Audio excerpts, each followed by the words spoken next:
नमस्कार कर्मचारी भाइयों, आप सभी का स्वागत, हार्दिक अभिनंदन। आप सभी को पता है कि हम अनुबंधित कर्मचारियों के लिए आवाज़ उठाते रहते हैं और अनुबंधित कर्मचारियों की लगातार आवाज़ उठाने का हमारा फ़र्ज़ भी है यूट्यूब के माध्यम से या फ़ेसबुक के माध्यम से, जो भी सोशल मीडिया का साधन है, लगातार हमारी जो है मुहिम जारी है कि कर्मचारियों को नौकरी की सुरक्षा मिले। और 1 अगस्त को आप सभी को पता ही है कि एसओपी जारी की गई थी और फिर उसके बाद एक पोर्टल बनाया गया, जो है बनाने के लिए कहा गया, उसकी तैयारी करी गई कि पोर्टल बनेगा, उस पर डाटा चढ़ेगा सारा। तो उसके बारे में हम आपको खबर दिखाते हैं, पहले भी ये न्यूज़ आई थी, आज फिर आई है। और आप सभी से निवेदन करते हैं कि आप हमारे चैनल को ज़्यादा से ज़्यादा सब्सक्राइब, बल्कि आपका अपना ही चैनल है, तो आपको पूरी खबर वो दिखाते हैं। खबर क्या है? तो ये अफसर सरकार के फैसले को लागू करने में इतना समय क्यों लगाते हैं? सर्विस सिक्योरिटी के पोर्टल कब खुलेगा? कब ये पोर्टल खुलेगा? ये सवाल है सबसे बड़ा। हरियाणा के मुख्यमंत्री नायब सैनी चंडीगढ़ स्थित आवास संत कबीर कुटीर में लोगों की समस्याएं सुनते हुए। तो अब आपको लेके चलते हैं कि वो खबर क्या है। गलियारे में पूछा जा रहा है कि जब सरकार कोई फैसला कर लेती है तो अफसर उस फैसले को लागू करने में इतना समय क्यों लगाते हैं? क्या इन अफसरों से कोई पूछने वाला नहीं है? फैसले लागू करने की जिम्मेदारी किसकी है? क्या अफसरशाही के मुखिया की है या किसी अन्य की है?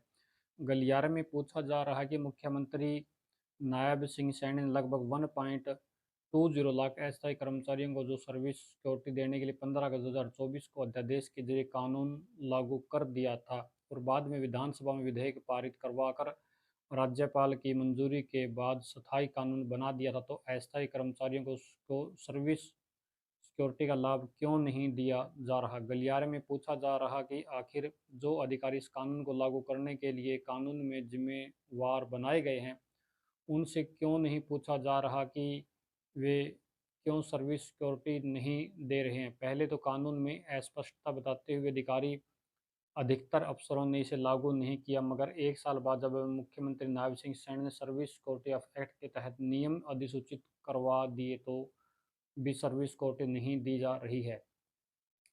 मुख्य सचिव अनुराग रस्तोगी ने कहा था कि इसके लिए जल्द ही एक पोर्टल लॉन्च होगा, जिस पर संबंधित पात्र स्थायी कर्मचारी आवेदन करेंगे, मगर यह पोर्टल आज तक लॉन्च नहीं हुआ। गलियार में पूछा जा रहा है कि आखिर यह एक ऐसा पोर्टल है जो 2 महीने से भी अधिक समय से नहीं बन पाया। हरियाणा सरकार तो सुशासन की सरकार है, यहाँ तो पोर्टल बहुत तेज़ी से बनते हैं और कई अफसर तो बदल बदल कर पुराने पोर्टल में कुछ नया कर उसे लॉन्च कराते रहते हैं। तो सिक्योरिटी सर्विस सिक्योरिटी का पोर्टल क्यों तैयार नहीं हो पाया? गलियारे में पूछा जा रहा है कि क्या कुछ अधिकारी की इस पोर्टल बनाने की मंशा नहीं है? क्या वे मुख्यमंत्री नायब सिंह सैनी सरकार को मिलने वाले श्रेय को नहीं दिलवाना चाहते?